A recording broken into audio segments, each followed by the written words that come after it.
Live खेला चला है, हमारा औकात में है। चलिए एक बार फिर से हम लोग बिहार बोर्ड इंटर परीक्षा 2027 में काव्य खंड 2 पद किनका लिखा हुआ है जी? सूरदास जी का। इसमें हम लोग लेखक परिचय और कविता का सारांश देख लिए। ठीक, तो आज हम क्या पढ़ेंगे जी? इसका ऑब्जेक्टिव क्वेश्चन करेंगे। क्या करेंगे? ऑब्जेक्टिव क्वेश्चन, है ना? ठीक, तो चलो आप लोग को अभी टेस्ट ले लिए हैं, साथ में आप लोग मिलाते भी चलिएगा, समझे? चलिए शुरू करते हैं, सब शांत रहिएगा। चलिए पहल का क्वेश्चन है कि सूरदास का जन्म कब हुआ था? तो 1478 में हुआ था। क्या हुआ था जी? 1478, है ना जी छोटी ऋतु? सूरदास का जन्म स्थान कहाँ माना जाता है? सीही में। कहाँ माना जाता है जी? कहाँ है सीही? दिल्ली में है। कहाँ है जी? दिल्ली में है, दिल्ली के निकट है। सूरदास के दीक्षा मतलब शिक्षा गुरु कौन थे? वल्लभाचार्य।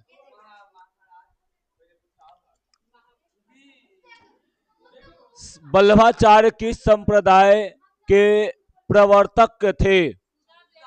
सुधा दैतवाद यानी पुष्टि मार्ग। हाँ, ए छोटा सा मारा कल जाते 3 नौटंकी देख रहा है। चुप, पहल पुत्थे कहीं क्या, शर्म न लगता, खाली लतखोरी से करता रहता है। देखो तो पहले, सूरदास किस भक्ति धारा के कवि हैं? सगुन भक्ति धारा की ये कवि हैं। देखो तो पहले सुनो, सूरदास किस भाषा के प्रमुख कवि हैं? तो ब्रज भाषा के प्रमुख कवि हैं। देखो, सूर सागर किसकी रचना है जी? सूरदास, है ना? ये सब यही में कहिए तो कौन लिखता था बताओ ना। सूर सागर की रचना किस ग्रंथ की पद्धति पर हुई है?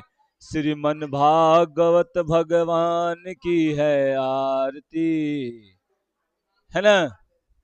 क्या है जी यहाँ पर? श्री भागवत। सूरदास के काव्य के मुख्य विषय मतलब कौन है जी?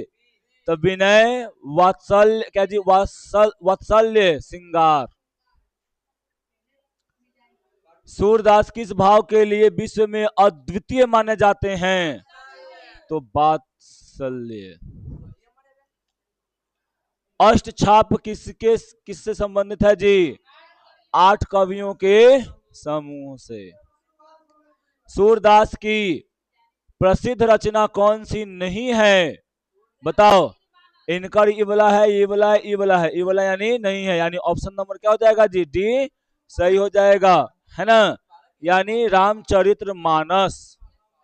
ठीक ना, वो सब उल्टा हो गया होगा। अब देखो यहाँ पे उनमें नहीं था, हम हाँ पे कर दिए होंगे। ठीक, सूरदास का स्वभाव कैसा है बताओ? तो विनम्र और भावुक। ठेठ भाषा में बोले तो बड़का। सूरदास किसके भक्त थे? हाँ, कृष्ण के भक्त थे। सूरदास के काव्य में मुख्य रूप से किसका वर्णन मिलता है जी? कृष्ण की लीलाएं, है ना? कृष्ण की लीला यानी कैसे वो सोते हैं तो मैया जगाने जाती है, फिर वो अपने पप्पा यानी नंद के जांघों पे बैठ के कैसे खेलते हैं और खाना खाते हैं, उसका यहाँ पे वर्णन किया गया है। ठीक, सूरदास की भाषा की विशेषता क्या है? सरलता और मधुरय मतलब ठेठ भाषा में बड़का। ठीक, सूरदास का संबंध किस काल से है? तो मध्यकाल से है। कौन से काल से है जी? मध्यकाल मतलब क्या? लगभग जो 1500-1600 ईस्वी जो चल रहा था उस समय में, है ना? ठीक। सूरदास के पदों में कौन सी कला अपने शिखर पर था? गीति कला। क्या था जी? गीति कला। खाली अभी सब गलती हो रहा है पूरा का पूरा। ऐसा सूरदास के काव्य का समाज पर क्या प्रभाव पड़ा है? जीवन में उत्साह आया है ना जी। निराशा तो बढ़ी नहीं थी कृष्ण के बात का, जहाँ सुन के, जहाँ कृष्ण का बात हो वहां पे कौन निराश हो सकता है ना। सब वहां खुशी ही हो सकता है ना। सूरदास के पदों में प्रमुख रूप से कौन सा रस मिलता है? तो वात्सल्य और श्रृंगार रस। बर का। जागिए ब्रजराज कुंवर पद में किसे जगाया जा रहा है जी? कृष्ण को, बउआ के, है ना। सुतल हैं, भोरहरिया हो रहा है ना। यशोदा मैया जाती हैं, कहती हैं कि जागिए ब्रज के राजा, है ना, जागिए कृष्ण कन्हैया, है ना। बहुत सारा मतलब दुलार करके उसको जगाने की कोशिश करती हैं। कवल कुसुम फूले का क्या अर्थ है? बोल रहे हैं किनको? कृष्ण जी को कह रहे हैं उनकी मैया की सुबह हो गई है, भोर हो गया, अब तो जागो, है ना। कुमुद कुमुद वृंद संकुंचित भय से क्या संकेत मिल रहा है जी? कि सुबह हो रही है। उसमें सुबह हो गई, यहाँ पर सुबह हो रही है। पहले पद में कौन सा भाव प्रमुख था? वात्सल्य भाव। कौन सा था जी? वात्सल्य भाव प्रमुख था। रंभती गो खरी कनी में यहाँ पर गो का अर्थ क्या होता है? तो गाय। कहती हैं कि गैया भी देखो अपने बछड़े के लिए दौड़कर उसको प्यार करने जा रही है ना। तो हे कृष्ण तुम भी जगो। सूर्य श्याम प्रातः उठो में कवि किससे उठने को कह रहे हैं?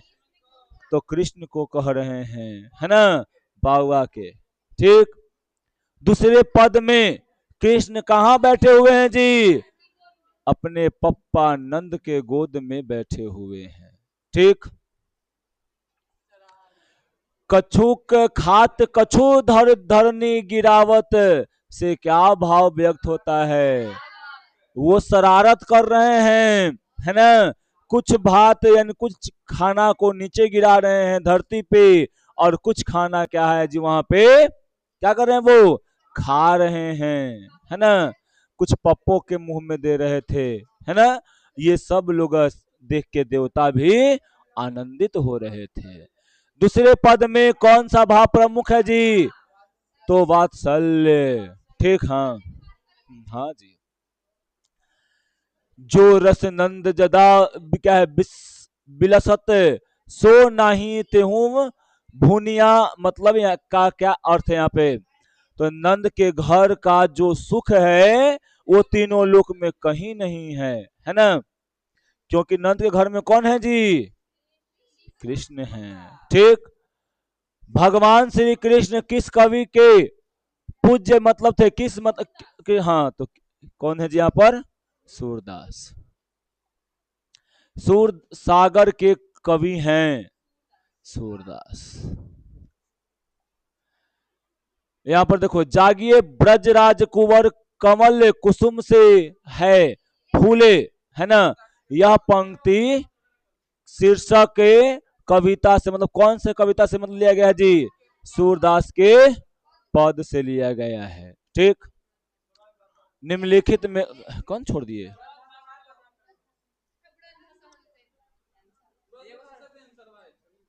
कौन के छोड़ दिए? अच्छा उसमें, अच्छा अच्छा छूट गया है। ठीक।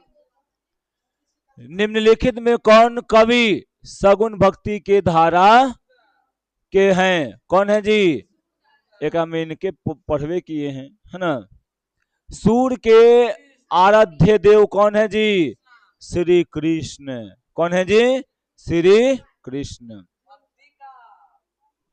हाँ वही है, श्री कृष्ण है। सूरदास किस काल के कवि थे? तो भक्ति काल। तुम दू थे आगे बोलता है। ठीक। अजुब कर धारी में कौन सा अलंकार है जी? उपमा अलंकार है। कौन है जी? उपमा। सुबह होने पर चांद कैसा होता है? मलिन हो जाता है ना? क्या हो जाता है जी? मलिन।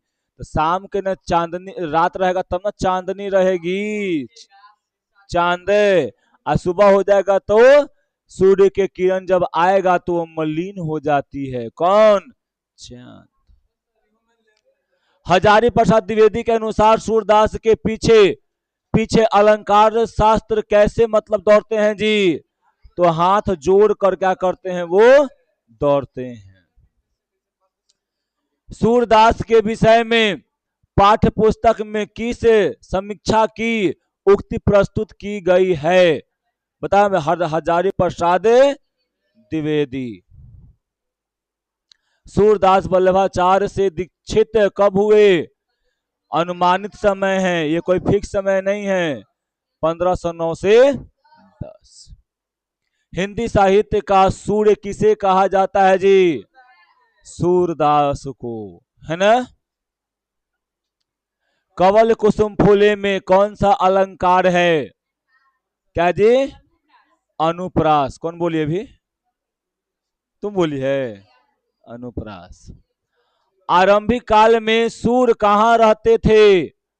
इलाहाबाद में जी की गौ घाट? गौ घाट में रहते थे। लास्ट। हाँ तो 2-3 को में नहीं है, जन्मवा सबसे पहले ही हुआ है। सूरदास किस काल के कवि थे? तो भक्ति काल, है ना? आओ है ना? मृत्यु वाला नहीं, मृत्यु वाला में नहीं है। तो मृत्यु कब हुआ था? 1583 में हुआ था। इनका मृत्यु कब हुआ था जी? अरे भाई 1583 में हुआ था। शांति बैठो, शांति बैठो, शांति। तो ये क्या होगा तुम्हारा? खत्म हो गया, है ना? तो 2 गो पद और 4 गो कहानी, मतलब उसमें गद्य में खत्म हो गया है ना? कोई यहाँ पर दिक्कत नहीं। ठीक।